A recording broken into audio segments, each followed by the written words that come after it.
azoka bereziarekin etorri gara gaur Tolosara, eta azoka bereziaren barruan, egongo den karpa bat ere ezberdina izango da, bertan sagar zukua aterako da, nola egiten da?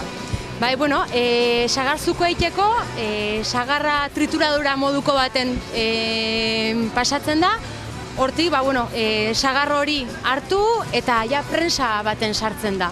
Eta prensa hori, hidrauliko prensatxo bada, hau, Ibarguren baserritik ekarri dan prensa bada, eta hori prensa inez, zukua ateratzen da. Esan daiteke Tolosaldea oso ezaguna dela, bereien sagardoiengatik, eta garrantzitsu izango da jendea behintzat ikustea pixka bat nondik datorren sagardo hori, ez? Nondik ateratzen den zuku hori. Bai, hori da. Azkenen, aipatu beharra dago eskualde mailan ere, maiko sagarra tako landatutako sagarrondo hektarea gehienak eskualden urkizu biden daudela, eta hori ere aipatu beharrekoa da.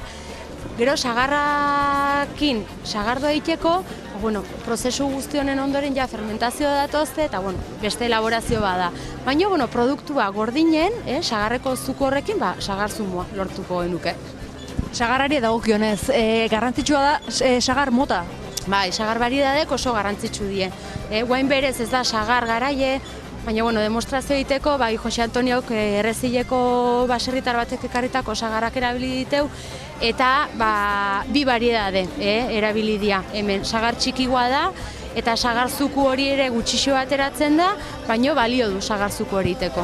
Guzti horiek bidean balutza kantari eta eurak dira hemen urrun daudenen abeslari.